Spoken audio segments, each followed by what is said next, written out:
Okay. Right, this is Pavilion. So, first of all, tell me... okay, I came across this game, I think about a year ago. I'm not sure where, but I remember as soon as I saw it, I was just like, how have I not heard about this before? It looks absolutely wonderful. And then we... oh, you know what? Hold on a second. Alright. I just realized I need to update the channel name. So... Sure. It is... This is episode 15, Game Design Critique Stream number 15, Pavilion. And how much delay is it to the Twitch stream? it's about like 20-30 seconds, I think. Okay. Okay, Bell Bunny has asked me to be a little bit louder. I'm gonna move the camera up, and then I'm gonna speak a little bit closer to it. I know my keyboard is especially loud. Yeah. But anyway, welcome all of you to this stream. I'm super excited about it. Really glad that you guys could all be here. So let's go ahead then with... Okay, Pavilion. Okay, so yeah, and we met at Tokyo Game Show around this time last year. Yeah, right. And just tell me, like, what who are you, where you are, how long you've been working on the game. Okay. Yeah. So yeah, my name is Henrik, and I'm originally from Sweden, but now I live in Japan. And I've been living here for about 5 years or something like that. So, yeah, my partner Rickard, who is not here yet, but probably will come into the stream soon, he's living in Sweden. So we've been working together for the past 3 years or so with Pavilion. Okay. And you guys met in Sweden before? Yeah, we met, like 10 years ago. We went to like the same, like a technical college thing. So we met there, but we didn't really work on anything together at that time, so it took, I don't know, like, 7 years before we actually did something together. All right, cool. Well, let's get started. So first of all, I love when you click on when you open up the game, you go straight into this, which I love. I mean, this is the demo, and then I also love that there's just start like the company, the game, and I love that the instructions. It's crazy. So I'm playing with a PS4 controller. And if I move the left joystick, then that shows me, so it's no longer flashing, which I think works really well. And I love that the lines you guys have tracing the buttons are the same kind of vines you see in the game. Exactly. Yeah, it's just kind of like a really great way to tie it all into the design of everything. Right, let's get started. Yeah, that's everything you need to know before starting, so... Alright. Okay, so now I'm using my left joystick to move around. The right joystick doesn't do anything. Is this a PS4 game or PC, by the way? Both. It's both. Right, you guys just got greenlit? Yeah, exactly, a couple of weeks ago. By the way, Clifton says that the latency is 16 seconds. Alright. Okay, so... By the way, so this is pitched as a fourth-person game, which I like. So I'm not... You see, I'm moving this around, and there's a character, and the character's not moving. And I can hit X to press this. You know what? I'm going to make the game volume just a little bit louder. Alright. Yeah. I'm not supposed to hear it, right? You're not. You can't hear it. Yeah. Okay, there. That's a little better. Okay, so basically that we saw the little guy move down. Okay, so now I can actually pan around with the screen. So this is as far as I can go down, and you can see this character has climbed down the stairs down here. Let's just take a look around. By the way, so what's your role on the team? So I do the programming and game design. Game design, and Rickard is the artist? Yeah, he do art and animation, and also game design. And game design, and it's just the two of you. Yeah, exactly. And we have a guy on music also. Right. Do you know how Rickard does the art? I think that's definitely a huge element. Are these like all 2D illustrations, or they're modeled in 3D and then brought in here? It's no 3D at all. So there's no 3D. Oh yeah. Wow. And yeah, I could tell you more about the process, but I don't know if we should wait a bit with that if Rickard comes in. Okay. Well, we'll save the art questions for Rickard. Yeah. But yeah, it's all 2D at least, so nothing's 3D in the game. Wonderful. Okay, so we have this guy climb down here.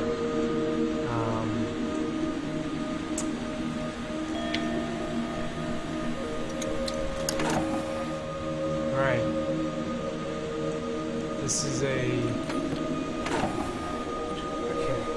So I guess he picked that up from the drawer. He's climbing up the stairs.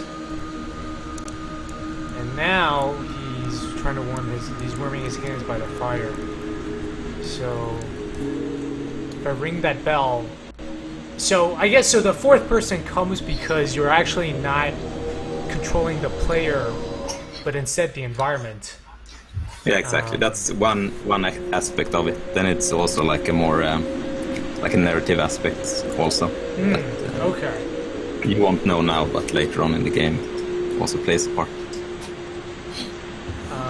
In terms of how far, how development has been so far, has that always been like, where was the initial idea for it, and was it kind of always clear that it was like this?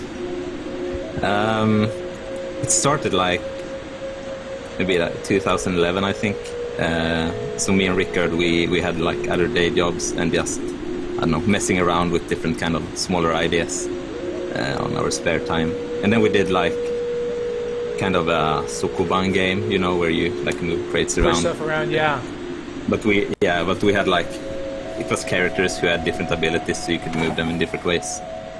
But that didn't turn out that well. So when we had that prototype ready, we decided that we didn't want to like keep working on it. So, but then in that prototype we had like when you solve a puzzle, the character, the main character would walk from start to the end by himself. So we thought, yeah, it's kind of interesting, and there's not many other games that like use that kind of concept. So we thought, why not try to build something around only that concept, that you don't control the character, but like mess with the environment in different ways to get him to walk like where you want him to walk. So this was sort of, even though the Sokoban prototype didn't work out, that it kind of gave some really interesting ideas. Yeah, for sure. And did that game... Sorry, go on. Yeah, if we hadn't done that, I mean, I doubt that we would have, you know, found that kind of concept, you know, because it came from like messing around with that prototype. Right.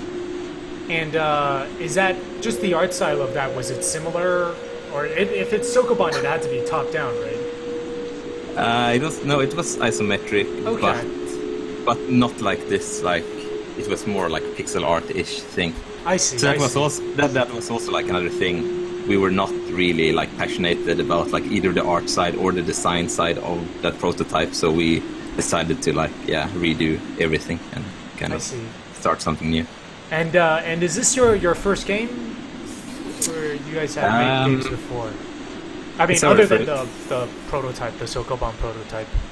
This is our first game together, but I worked in the games industry before, and Rickard worked in like animations before as a background artist. Oh, wonderful. Hey, Amalfi13, how's it going? So, okay, so now we're this character is at the door, and yes, okay. So this is interesting because I'm already like thinking Monument Valley, right? Where it's like I'm like, go here, and then it's like, no, that's not right. So we turn on the light, and the player goes. It's such an interesting thing. Like I'm trying to manipulate. Okay, so I've led him to where the key is. Yeah. And now the player can open the door. It's an interesting way of thinking.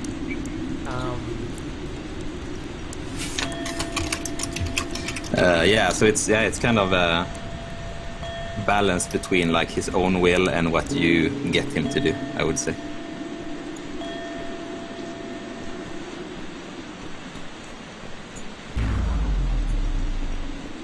Oh.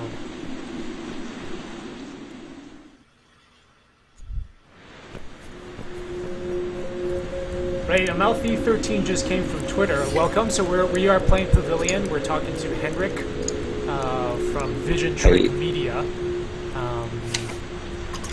And Pavilion is a fourth-person game. Happy almost Halloween, everyone. I thought this was just absolutely perfect. None Superior says this controls like Black and White, which I have not played. By the way, are there other games that are influences, maybe not directly, but which, which may not be obvious, but which are influences for you guys? Yeah, absolutely. I mean, I guess it's more of a philosophical inspiration from other games, like not exactly like mechanical, but for example, like the Super Brothers game was definitely an inspiration in terms of like atmosphere and style, Then also games like Braid, for example, on the puzzle side. Right. It's also something we definitely got inspired by. So. Yeah, that's a really interesting. Hey, I think Rickard has just joined us. Hello, Rickard. Yeah. Yeah. Hey, Rickard is here.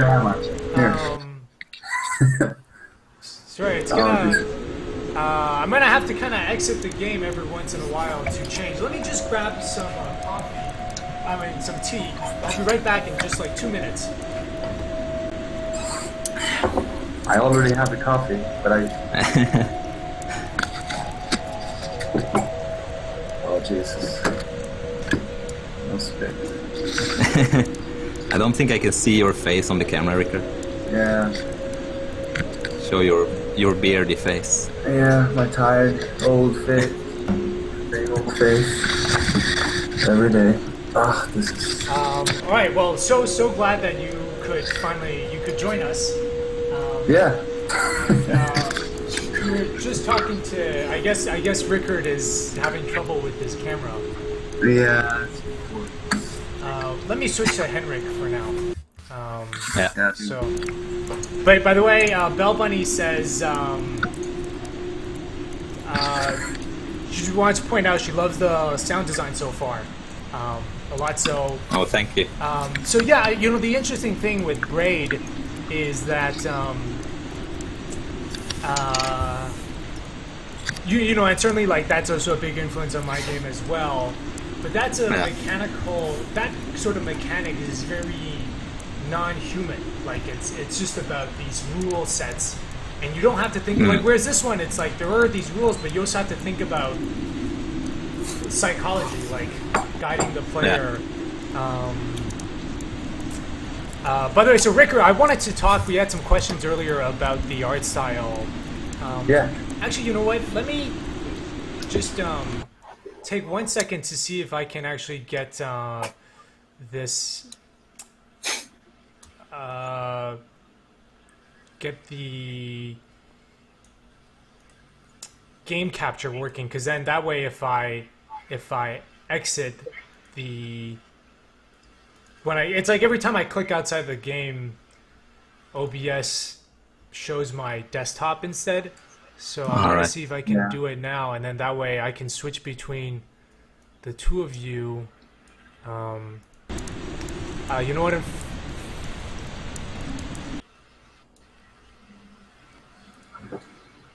Oh, okay. There we go. It is working now. It just pauses the game, but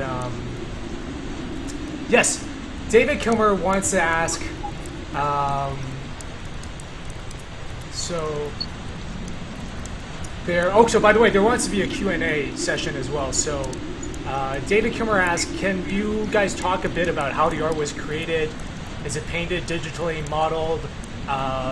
Henrik just said earlier that it's not 3D, which is surprising because I would have totally done it with 3D models and then just did orthographic projection.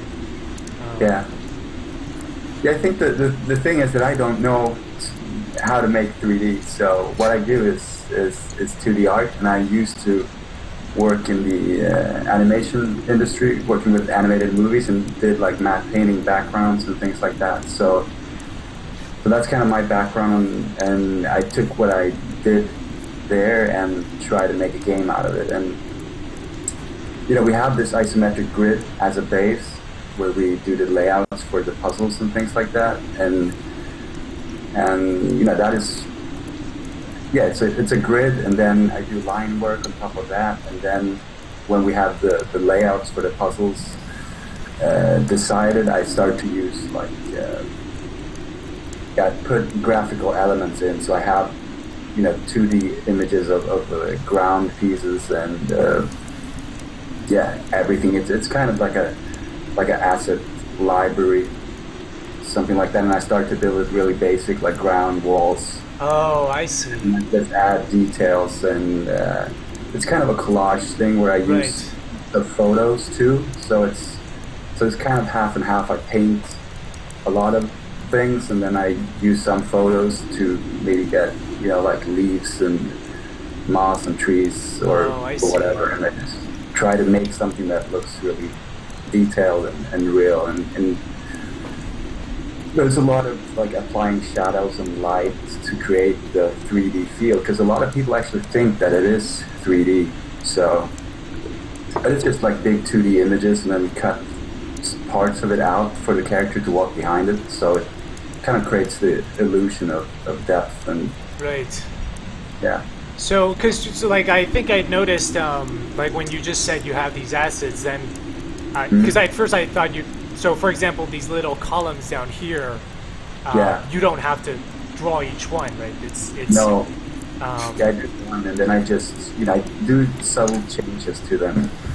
Like, it's usually just, you know, when I start, I just place them at places where I want them, and then in the end, I do, slight variations, and, you know, paint some differences in texture and things like that, just to not get that repetitive look, really. But you can see repetitive things, you know, everywhere pretty much. It's right. You know, if you start to look for it, then you'll find repetition, but I want to try to hide it as much as I can. Right. It certainly doesn't come across as like too much. It just works like it belongs in the world. I mean, because it's like if you are actually building this place, why would you keep changing up the style? Yeah. Right. Yeah. You would use the same kind of these little columns all throughout. And so like when you just have, when you do this first, you have it all done out in Photoshop, and it's just this like massive image that you zoom out of and then zoom in to get details. Yeah, it is. It's like, you know, I'm a mess when it comes to Photoshop, really. I have, like, one of these images is probably like 300 layers. Oh, wow. So, yeah, but it's, you know, it's my way of working, you know, it works for me. You know, I don't really know how I keep track of everything, but it works out, and it's a really, like, fast-paced way of working for me. And, you know, after a while, when I'm kind of satisfied with how things are, I just flatten certain things, like the columns you talked about, you know. Yeah. I probably just flat them into one layer at some point, you know. Yeah, Friends of the Ood asks, Vision Trick, do you think your players will get hooked on the puzzles, or is it more about the visuals atmosphere? I think it's both. It's both, yeah.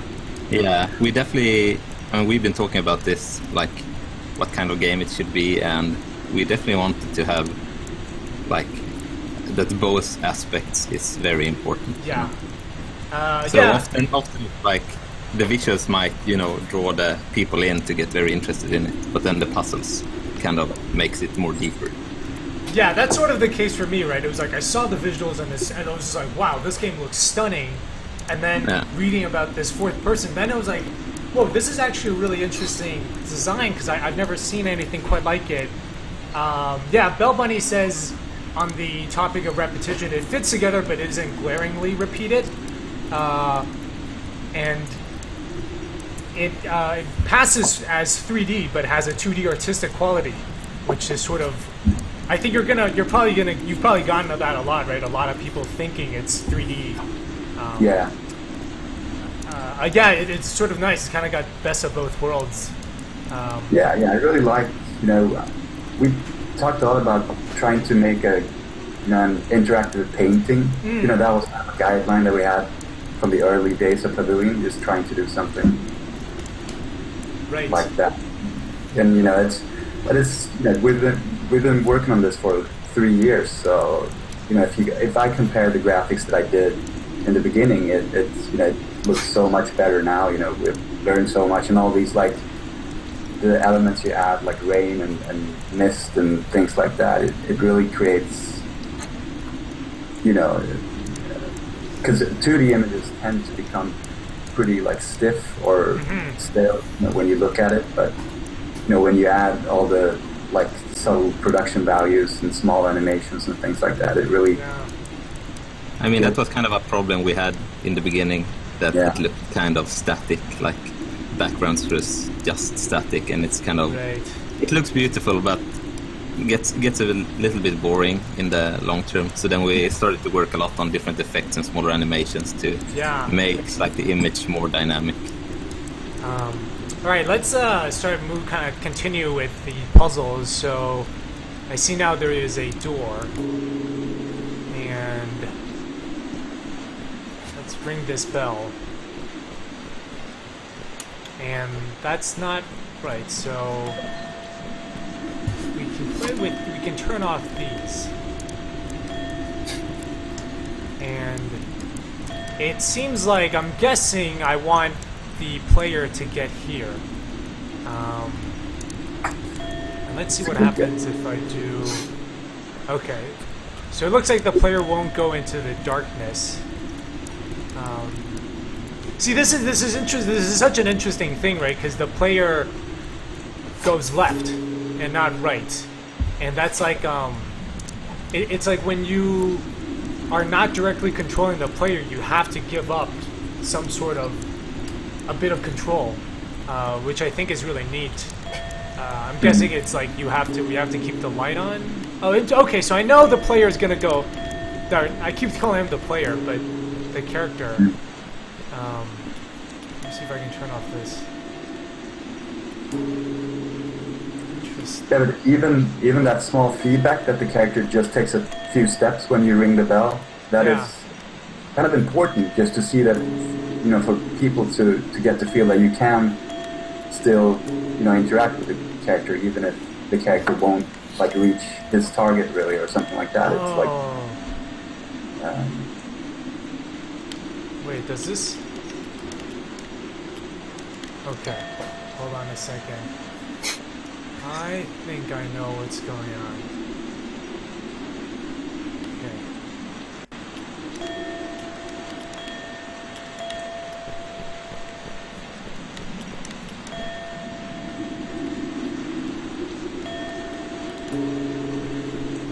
There we go. Yeah. There we go. Yeah, it's a really interesting process. I don't know if I can fully explain, because you see, it's like you kind of have to observe the character and then learn his habits and what he likes to do, but they're consistent. So I guess he's now found this key that goes into this thing. Yeah.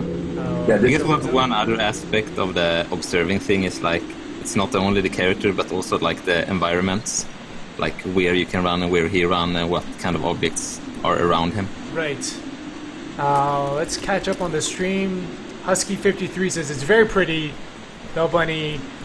I love how when it showed the controls at the beginning, the way it shows what controls it use. Oh right, we were talking about that earlier, which is that the way you guys showed the left joystick and the X, that those are the same yellow lines that you have in the world as well, which I think it's such a small thing, right? I mean, it's arguably that doesn't make a difference, but I think it just it doesn't make a difference in terms of gameplay, but I think as a whole it just shows the level, the attention of detail, even in just like telling you which buttons to use.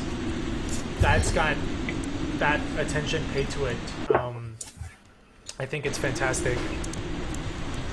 Yeah, I think that is kind of a way to kind of communicate with the player too, to give them. Right. It's not a like find the pixel game, you know. There are certain set interactions. And yes. Yeah. That's actually the other thing, right? Because this lights up, but it's like I can't even know it. It's not the mouse cursor where it goes from the triangle to the hand. Yeah. You know what I mean? A lot of those old games, you just like scroll over and then see where the hand symbol comes up. Right. Yeah, Bell Bunny just noticed it now, but I think that's because we were actually like paused on this.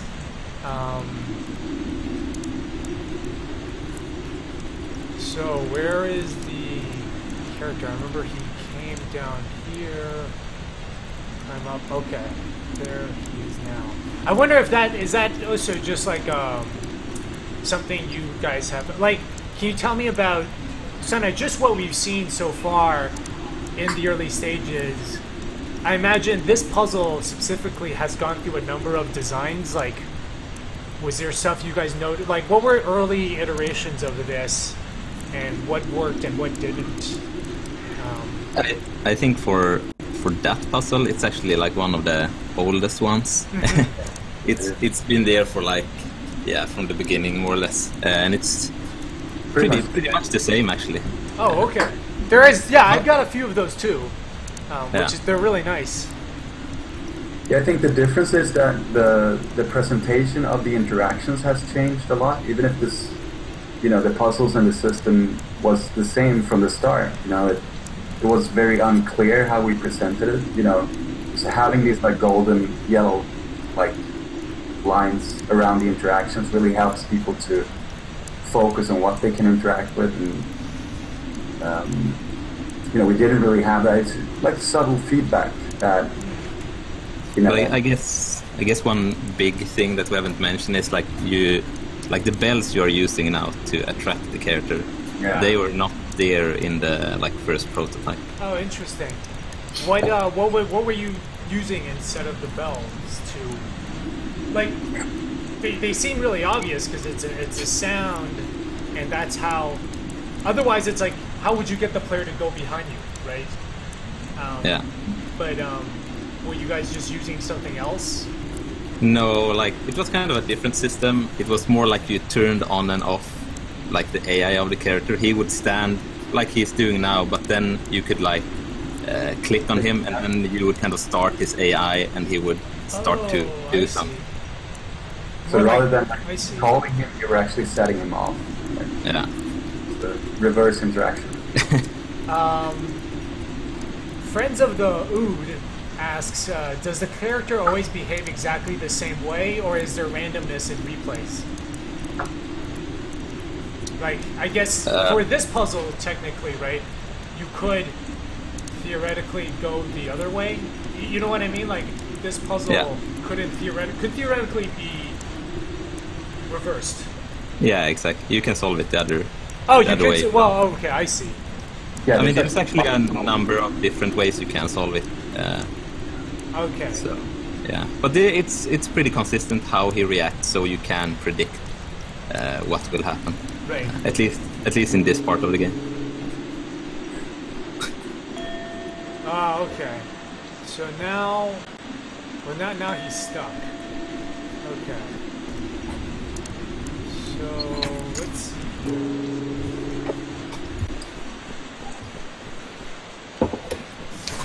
Okay. I know what to do now.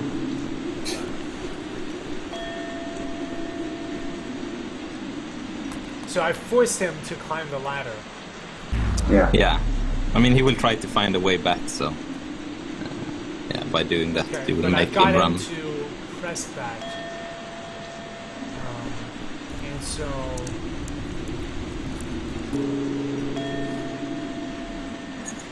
Ah, okay. Interesting.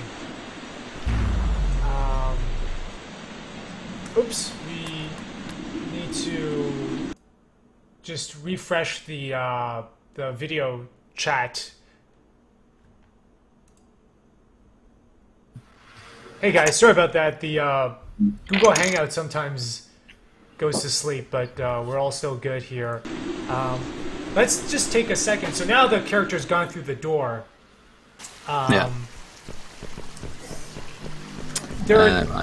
I can't see anything now. Oh, right. Sorry.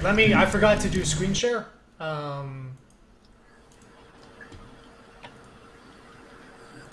Okay, can you guys see my screen? I can't. No. Yeah, now it's up at my place. I see your desktop. You see my desktop. Okay, that's there we go. There's the game. Is that all right? Were you guys able to see me on camera before? No. No. Okay, then that doesn't matter. Well, the desktop is what's important. But you guys can hear me, obviously. Yeah. The two things. One, I wanted to ask. So, Rickard, you are in Sweden. Yeah. And Henrik is in Japan. Is the time difference there an issue? How do you guys? How does that work? Yeah, and it's been this way since the beginning of the game, right? You guys have been in separate countries. Yeah. Yeah. Yeah. How is that? Can you just kind of tell us a bit about the daily process? Do you guys have a certain time you both are on Slack or Skype together? Yeah. Do you want to take it, Rickard? Yeah, sure. Yeah, we usually use Skype, and it's usually when I wake up, I call Henrik, and then we talk for like an hour or so. What's the time difference between Sweden and Japan, by the way? It's 8 hours. 8 hours. Okay. Yeah. Okay. Significant. Yeah. So it's like 3 a.m. here right now. Oh man. Okay. Well, so it's 3 a.m. for Rickard in Sweden. So huge thanks for being here. Right. I know for Henrik it's like 10 a.m. Saturday morning. So just want to say we really appreciate it. Yeah, it's cool. So you guys. My neighbors come to complain. That's probably fun. Yeah, David Kilmer says, I think one of the tough design things in puzzle games like this with lots of errors is making sure players know what they have and what they need to solve. But I think what's really great is it feels very isolated. Like, it's like, okay, this is just the section I'm working in. I'm not worrying about that bell from way back before. It's like these pieces.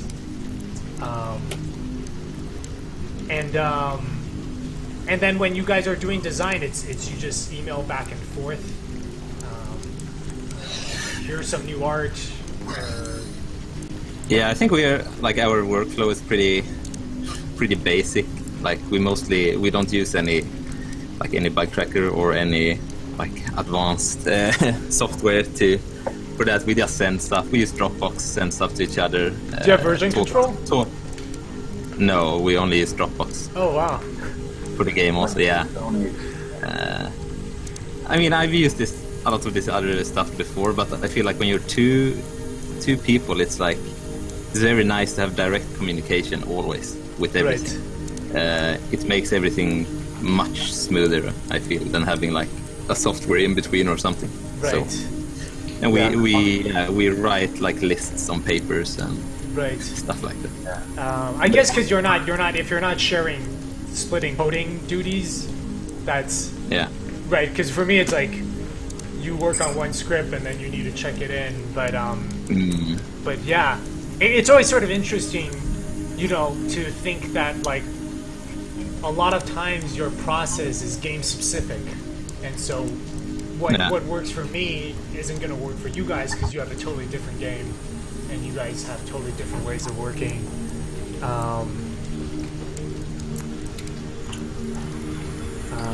Yeah, I guess one other aspect before about the collaboration with time difference that we talked a little bit about before is that it's in one way it's nice with the time difference, because it gets into this kind of rhythm between each other where he works while I'm sleeping and then I get up and I get new stuff and it's like a 24-hour cycle of working on stuff. So. Right.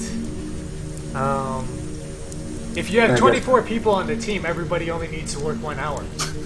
That would be perfect. By the way, I love this stream. I love this water. It's I'm such a huge fan of water in games, And this is such a lovely looking water here. So okay, let's see here. So there is this door here that I'm guessing I want the player to go to.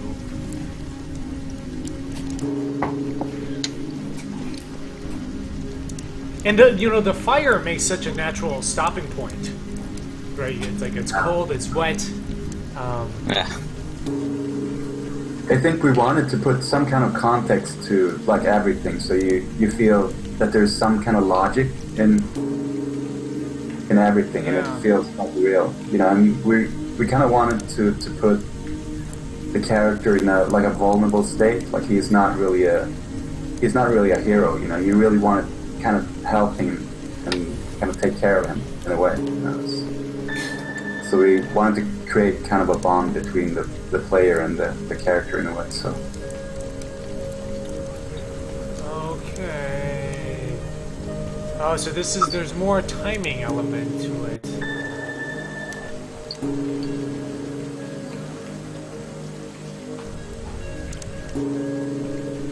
Interesting.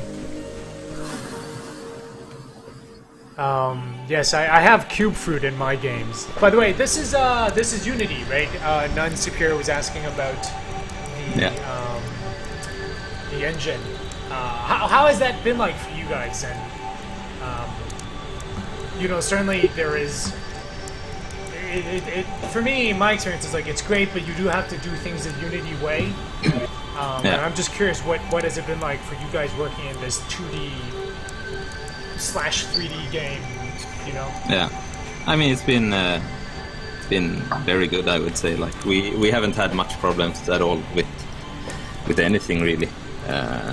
So as you say, it's just, I mean, you have to think there is a difference between you have to have the mindset that you need to find ways to work with Unity and not like get upset and angry that Unity doesn't work how you want to work, Right. And if you have that mindset, I feel like there is solutions to most things, and if you find those, it works pretty well. Were there specific considerations for why you guys chose Unity early on, or was it for me when I started using Unity, that's just because that was 2012. It was the only affordable game engine for that, right? Like now engine makers are just giving away their engines. They can't give them away fast enough. Was there like was there a particular process you guys went through to choose the engine, or how was it? Yeah, absolutely. I come from a C++ background, so it was really between Unity and using our own engine or like some kind of framework for it. But I think the major things was that we really wanted to focus on the art and the design of the game. I see. So we didn't want to spend too much time on the tech side. Right. So that was kind of the thing that made us go with Unity, I would say. Yeah. How is lighting done? Are you guys? Is that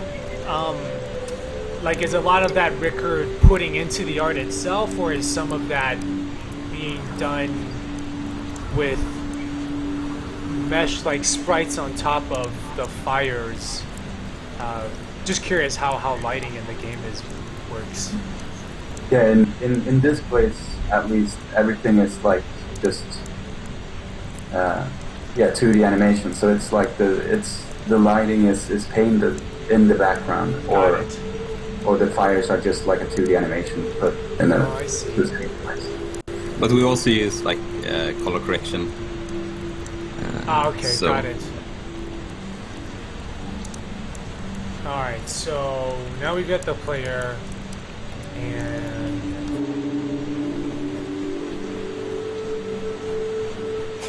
oh right, so I want the player to go there. I knew that. In terms of visuals, are there inspirations outside of games, like particular artists that are big influences in terms of their style?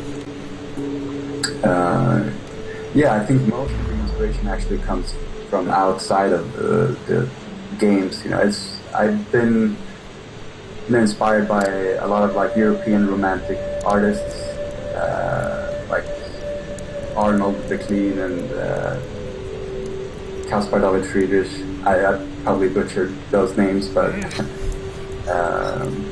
but there's a lot of like European artists that did like this semi-realism thing with a lot of like atmosphere and you know that it. You know, I wouldn't really say that Pavilion looks like their art, but it's definitely inspired by it. You know, and that was something. You know, when we talked about making an interactive painting, I think that was something that we had in mind. You know, we wanted to create something with a lot of like detail that had more realism to it than most other games. You know, and it's right.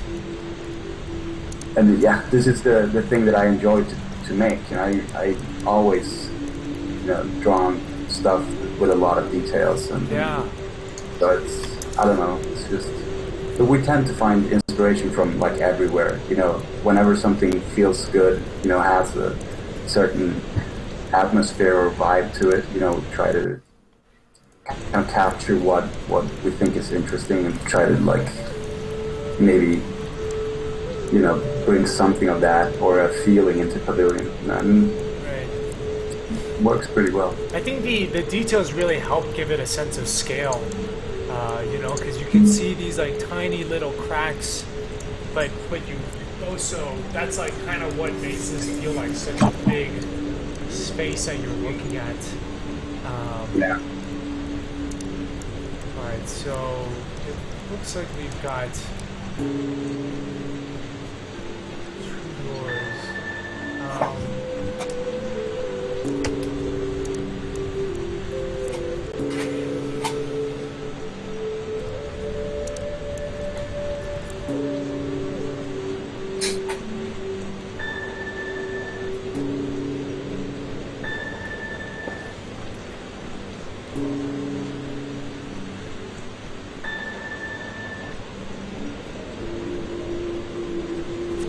what about the sound design of the game? Is that, I guess right now it's just like free sounds that we've found, like the actual sound effects, but we're having a real sound designer making the sound design for the game, and then of course Tony Gerber is the musician behind the music from that.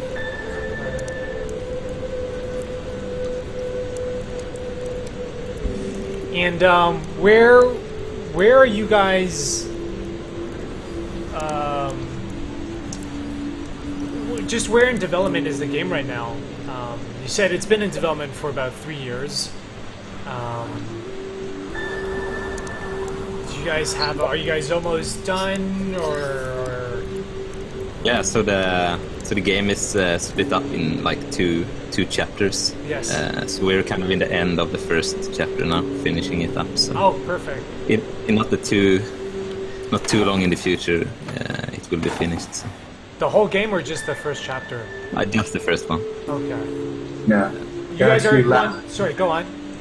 Yeah, last week I had a couple of friends playing the whole first chapter from start to end. And, you know, it works. You know, we found a lot of like small bugs, but it's, you know, mainly that and polishing left.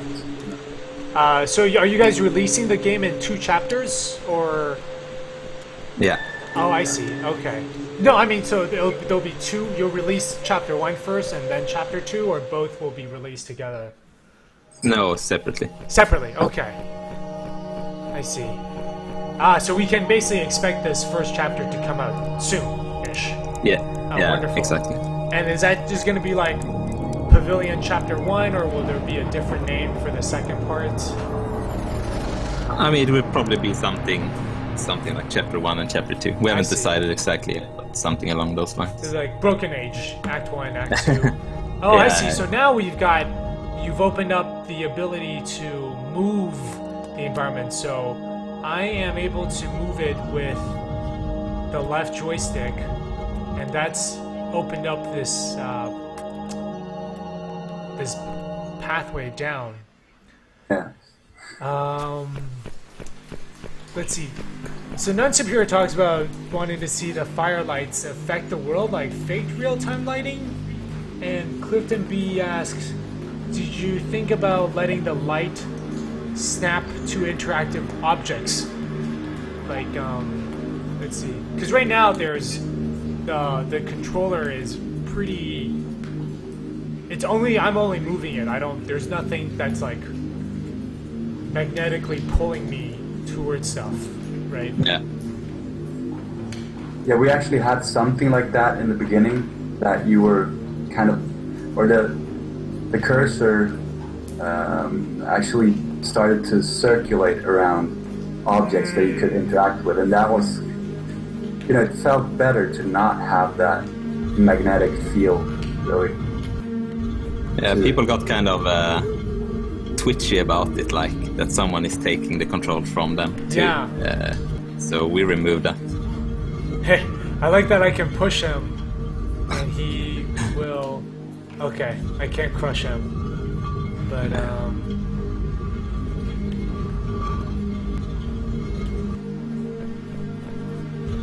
oops. So it's sort of interesting. You almost have to program AI and pathfinding. Yeah. I love his animation when he was climbing down the ladder. Can you talk to us a bit about the character animation? Or have you guys, like, Rickard, you said you were in animation before. Was that doing like commercial production or? Yeah, I wasn't an animator, so I just did like concept art and backgrounds and some texturing. So the 2D animations I pretty much had to learn from Pavilion, starting. Oh, I see. But yeah, I don't know much about animation, but I think it's fun, and it's really cool how you can. I like 2D animations too, because there's all these like small faults in my animations that kind of gives extra life to the character. So which in like 3D animations, I think sometimes they can be like too smooth in a way. Too mechanical. Yeah.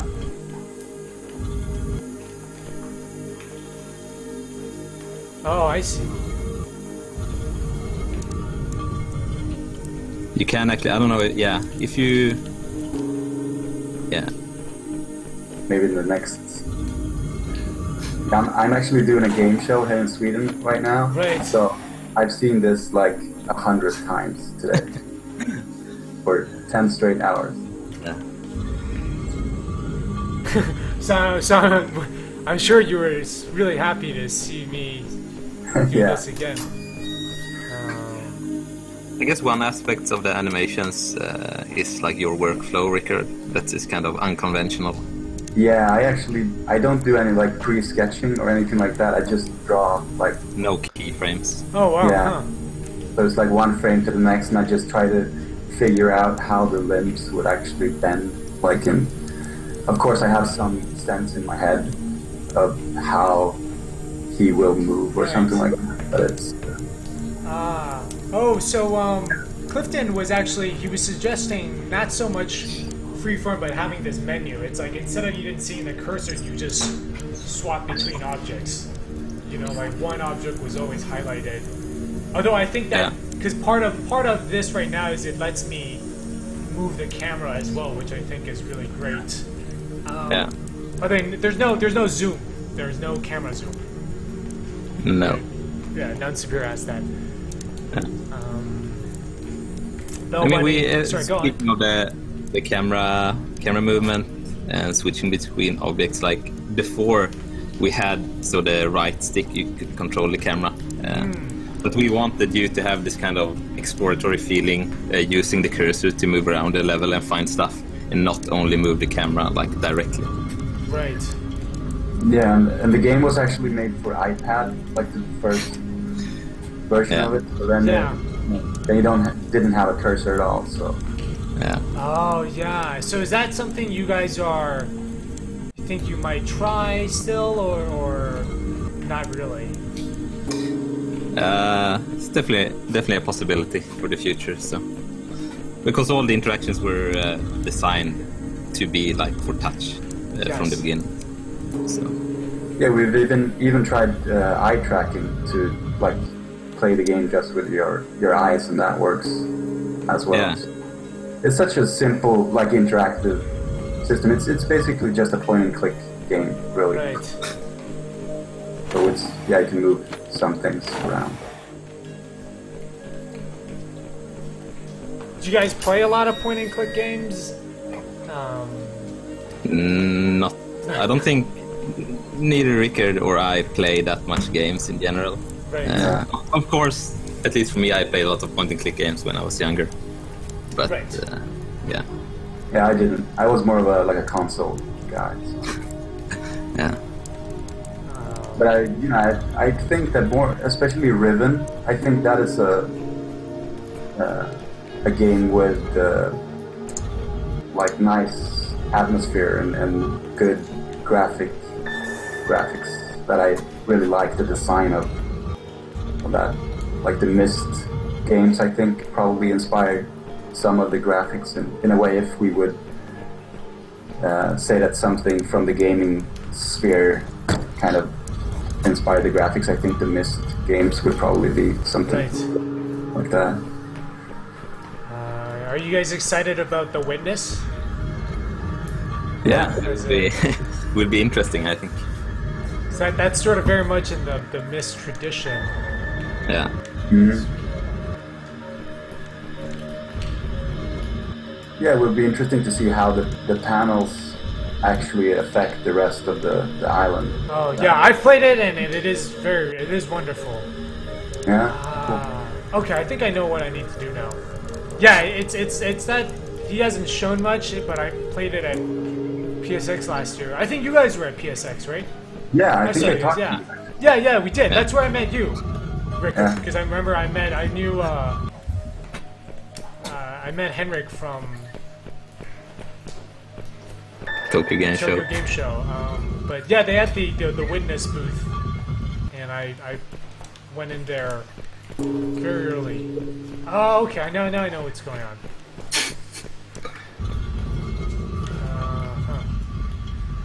Okay. Hold on. No, wait. I do want him to come here. Yeah.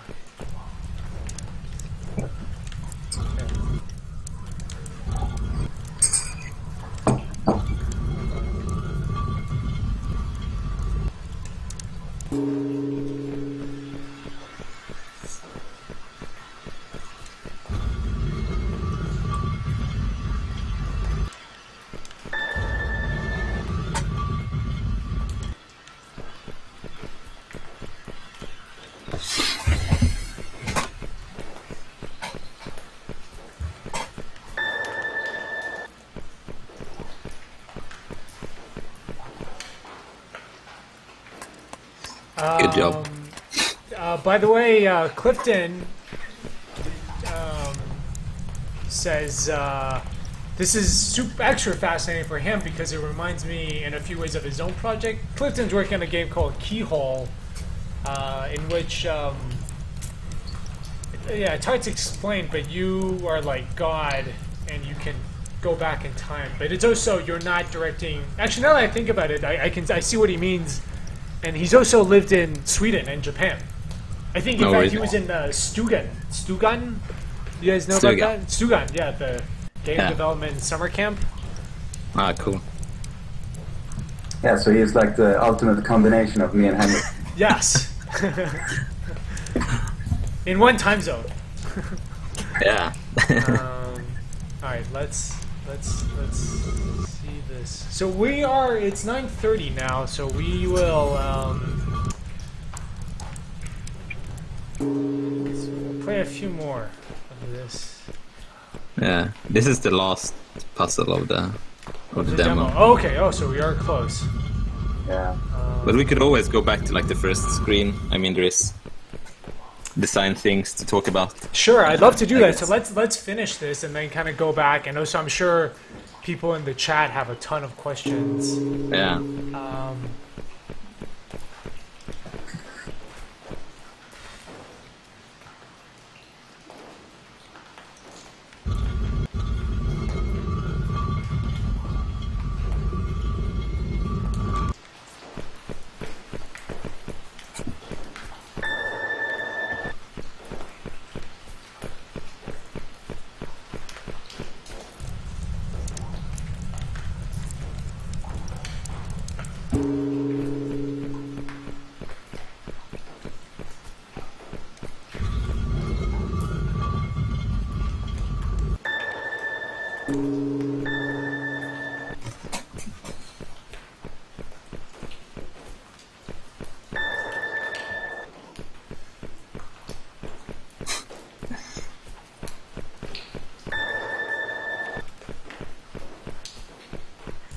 Oh, okay. Wait, hold on, that was close.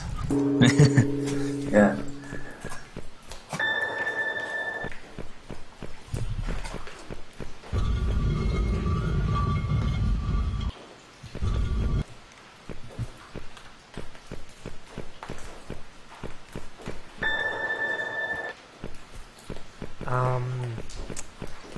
As a player, Bell Bunny asks, or says, as a player rather than a dev, although hopefully something that will change, I have to say being able to give that feedback and help. Oh, we're talking about kind of giving feedback. Yeah. And is that something you guys do quite often with playtesting?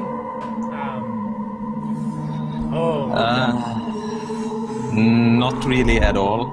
Like in terms of like them giving feedback, but I think just watching people play has been the like number one thing. Right. Wow. So that was perfect. It loops. Yeah. Sure. So again, this is for those of you that are just joining us. You know what? Let me take 1 second to just go to Twitter and let everyone know that we are continuing this conversation. Yeah.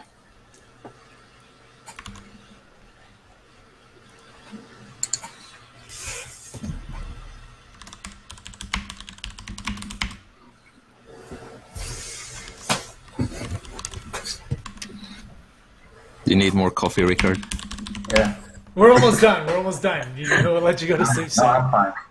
I'm fine. I guess you're going up to the event soon. Yeah, I have to carry my computer. That's it. Yeah, but it was nice. It was a good day, actually. It was a lot of fun meeting a lot of like old time developers. You know, it's kind of a small scene in Sweden, so you meet the same people like on every game show. What is this game show, by the way? It's like Comic-Con Stockholm. Yeah. So okay. They kind of merged Comic-Con together with like something they called GameX. That is like a Swedish game show thing. And it's kind of big this year compared to other years, so that's kind of nice. But it's basically like 90% of the people that came last year, so there's a lot of people that... Yeah, we have one that's, I'm in Chicago, in the middle part of the U.S., and I'm guessing the size of that is probably similar to Sweden, but we have a convention in Indianapolis, Indie PopCon. It's not big, but yeah, I've shown there last 2 years, and it's you see a lot of the same people, and it's kind of nice to be like, hey, you were here last year, and they played the game. So this is kind of the stuff we were just talking about early on, where it's got the same gold lines that's in the game, and then as soon as you press it, it sort of disappeared, which is a really wonderful touch. Yeah, even here we have the gold lines, kind of almost leading you down. Oh, yeah.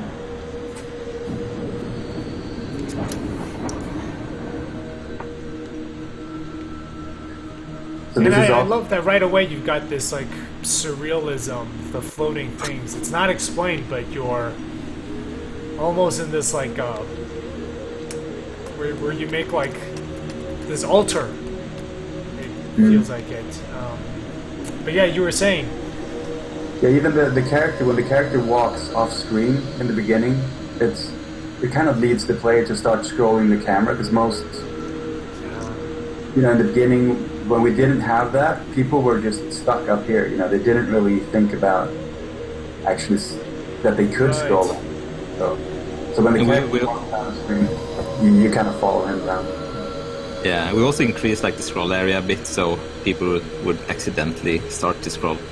Oh, I see. And That's a good point, right? Because you start off here, and I think, okay, it's like down here you start to move the camera. Yeah.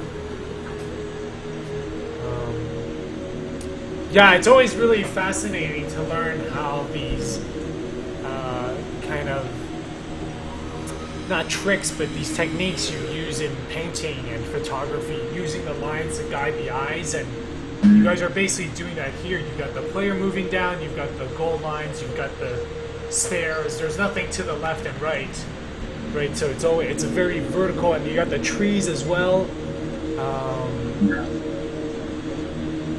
Yeah, also the small flowers there is...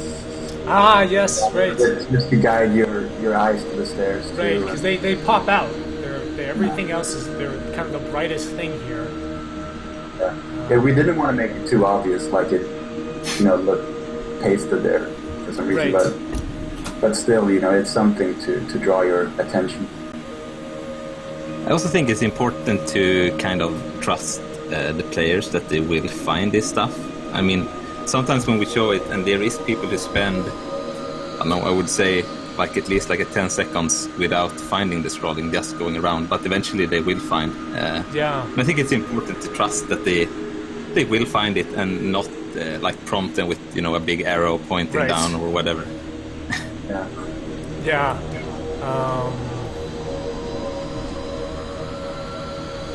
Because I think also you start to, if you introduce that, you start to rely on it when you're doing your design, and it's like, instead of trying to force yourself to come up with ways, trying to find that right way, you're just like, we'll just put an arrow, we'll just tell the player. And I love here too that you start to introduce a relationship between light and... There's something you can do here if you turn the light off when he's under it. Is it too late? But you can, if you push the option button on the controller, just restart. You can restart the level. Let's restart the level. That was pretty early. And by the way, the Bell Bunny says, I like the little tiny glimmers of light that follows down the gold line, too. Yeah. Yes, I see that now. And then there's also on the wall down there, you can see there is a sign on the wall. The arrow? No, down. It's like glowing. Yeah. I see. That indicates where he will run, so you will see it will disappear now when he reaches the... right. So you say when I turn on the light and turn it off again? When he's under it, turn it off.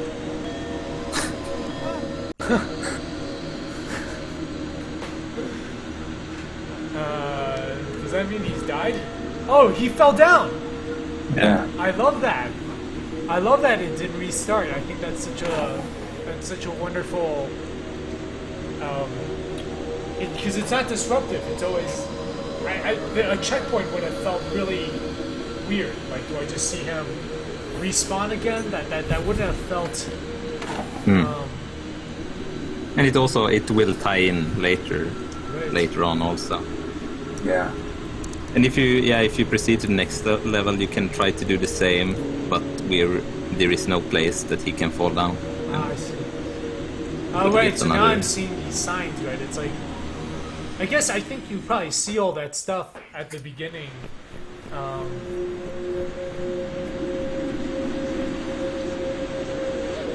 So if you do the same with the lamp there and look, he will. He runs across. Yeah, he will like be scared and run. It's a different animation at least when he's running.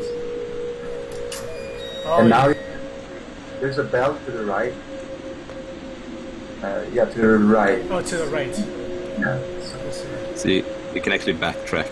Ah, right. Because there's a thing you can pick up there in the beginning. So. And now he's I was taking just it gonna point back. out. I noticed those trees, kind of. I hadn't noticed these previously.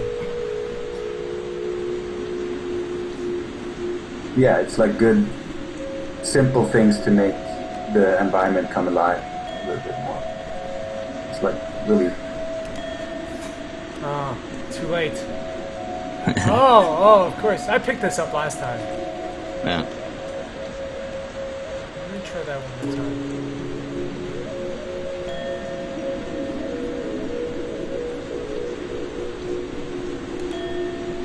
Oh, he just runs through now.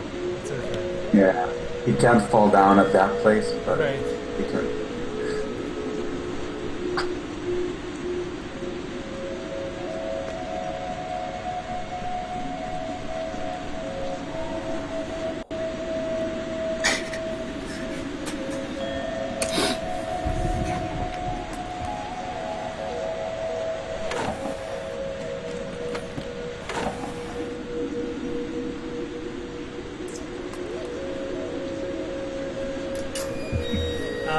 And Henrik, do you travel back to Sweden, and do you guys ever get together and work in person? Like I know at PSX, was that like also a good time to talk about design? I think I don't think we almost never actually worked like together physically. I usually go back maybe once a year to Sweden, and then we often meet, but not really working together. Okay. Because usually almost every day we Skype with each other and Right. talk about stuff. So And Rickard, have you traveled to Japan? Yeah, I've been there a couple of times. So, yeah, the first time we were at Tokyo Game Show. Oh, you know, I just saw a ghost. Here, there's a ghost. Did you guys see that? There was a ghost. She ran. Yeah, I love that there's so many details here. It's gonna be like, I think there's gonna have a ton of replay value. Also, right, just being able to pick up stuff. Yeah, there was this like ghost that ran. She disappeared when she wasn't here.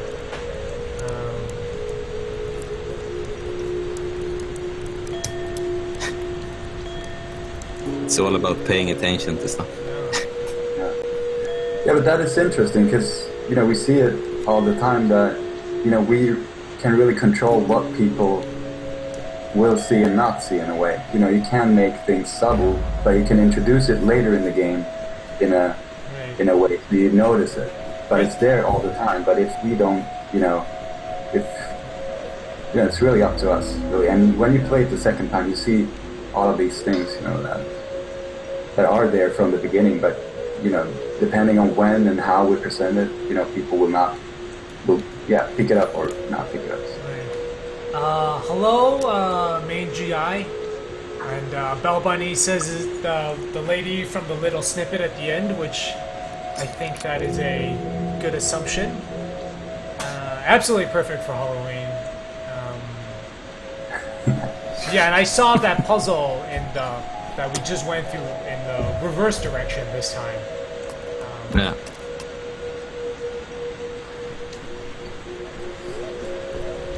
I guess one interesting aspect of this puzzle that you're now is that often when we show it at shows, they first solve like one of the sides, and then they do exactly the same thing on the other side. Like they are expecting it to be the same solution. It's kind of makes you wonder what we are teaching players in video games, like that it will just be the same thing, you know, one more time.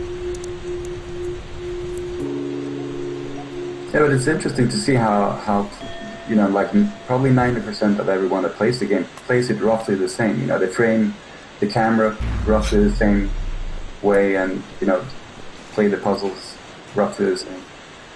It's kind of interesting.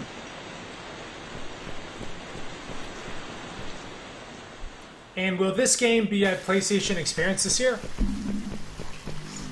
Probably, yeah. Yes. Yeah. Okay. And will either of you guys be there? Yeah, I think so. Okay. Well, in that case, I'll see you guys in person then, because I'll be there as well in San Francisco. TD or FP? I'm not sure what Main GI is saying. So let's solve this, get through this one more time, and just talk about, kind of dissect this. Like, is there? Oh, by the way, so just in terms of the architecture spaces. Well, okay, I think this is actually a really good example because I think this is very pleasing architecturally. Does something like this puzzle, did it come from having the puzzle first, or did it come from the space? You know, was it like you did the puzzle and then you're like, hey, you know, we can put in some stairs here, or did you come up with that first and, you know, put a puzzle in there? We actually always start with a puzzle. Okay. The puzzle determines everything, and then I just try to make the surroundings interesting, really, to see what I, you know, because it's basically just like the floor where the character can run. That is what needs to be in there, and then you can, you know, put whatever around it, really. But you want to have like a focus on, you know, so you can't really run up the stairs in the background, and so I try to make them darker and things like that. Right, yeah, I see that. And we're noticing the streams come from these things here. I think in general, for how we construct the levels, like the flow of it, it's more like we start with a specific dynamic of the system, and then we try to just make like a puzzle setup that is like as simple as possible, but still conveys that dynamic of the game. And then we usually takes like a bunch of them, maybe, you know, 2, 3, 4 of them that fits together, and then try to lay out them together in a bigger sense in the world. I see.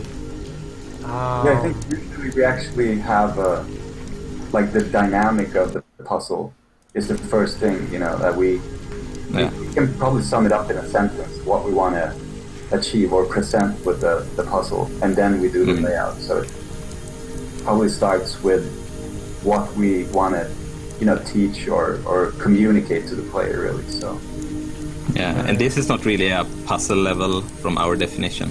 It's more like a teaching level, actually. I see, yeah.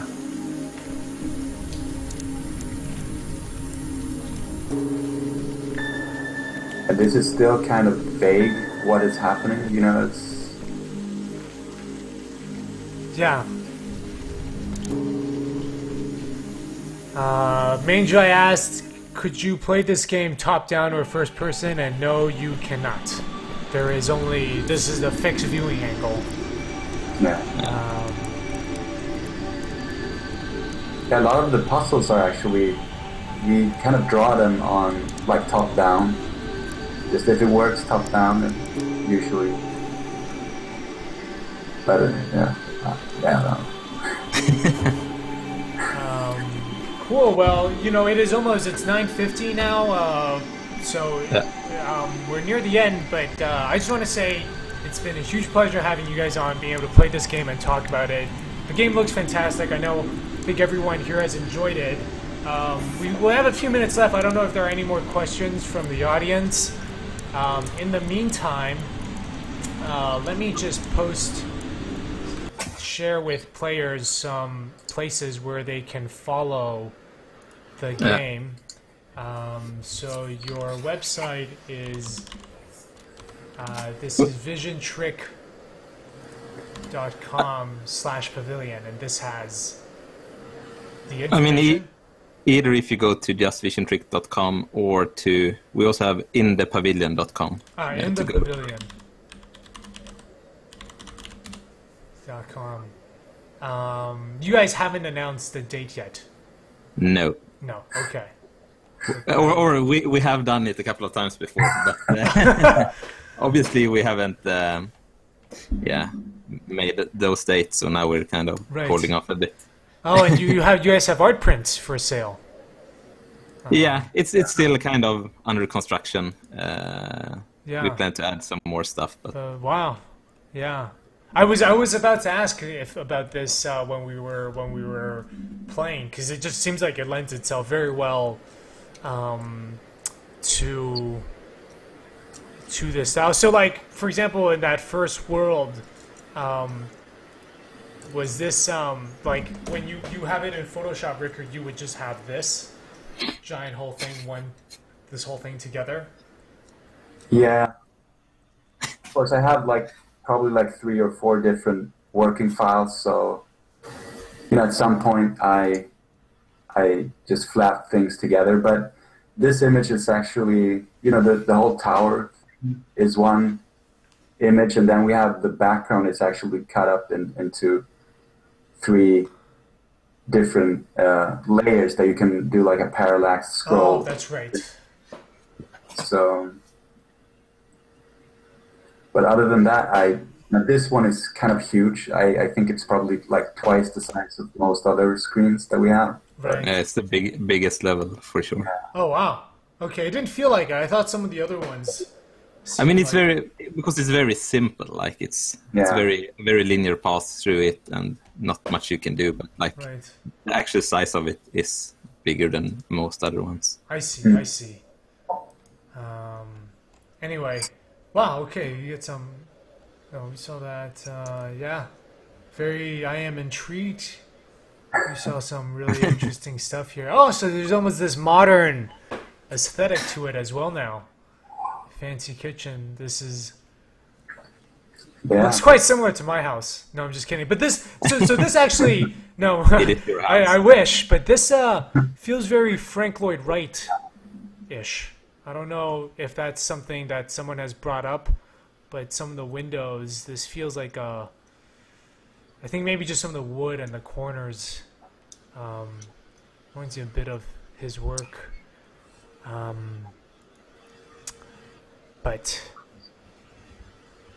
anyway, for those of you that are watching, there's a lot of resources on the site, visuals, videos. You can get in touch with Henrik or Rickard, there you two are. And I just want to say huge thanks to both of you again for being part of this. Thank you. Yeah, It's been fun. thanks. Yeah. Great.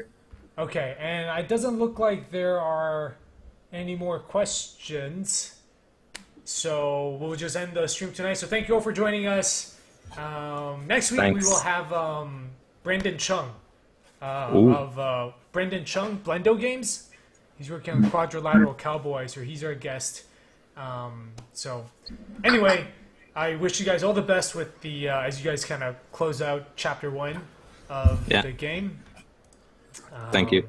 Once again, Rickard. Yeah, we'll Henrik. see you at the PlayStation Experience. Definitely. Yeah. All right, okay. I'll see you guys later. Yeah. All right, Okay. Bye. Bye. Cool. Well, that was awesome. I hope you guys enjoyed it as well. Thank you all for being here, by the way. And if you like the stream, do follow the channel. We do. The schedule is Wednesday, Friday, 8:30 p.m. Central Time. On Wednesday, I usually do a development stream and work on my own game, Manifold Garden. I also do a lot of random impromptu streams when I feel like it or when I need to be more focused. And then every Friday, we do this special stream where we get play a work in progress indie game. So it's usually not available. It's still being developed, and we interview the developer and designer and talk about it. So that was awesome. So yeah, next week we have Brandon Chung talking about Quadrilateral Cowboy. So Quadrilateral Cowboy. Again, if you guys don't know, Brandon has worked on a bunch of really fantastic games. He's worked on 30 Flights of Loving, one of my favorite games, Gravity Bone, Flotilla, Atom Zombie Smasher, and he will be joining us to talk about Quadrilateral Cowboy. It's a game about hacking. And Brandon has had a huge influence for in the way I design levels and the way I approach level design and game development. So really looking for that. So that'll be next Friday, 8:30 p.m. And the Friday after that, we've got Brian Gale, who once again will, like Rickard, will be staying up super late that night because he's based in London. And this is a game about time travel and paradoxes. I've heard a lot about this game. I have actually no idea what the mechanic is other than it's time-based. But it looks... It looks very interesting. I know a lot of you are big puzzle fans. So... and it's available, so Q1 2016. So yeah, this will be a great preview. So yeah, join us, Blendo Games, and Induction. I know Ed Riofer has played it, so Ed Riofer, I don't want you to spoil anything for us. But anyway, hope you all have a great rest of the evening and happy Halloween. And I will see you on the stream next time.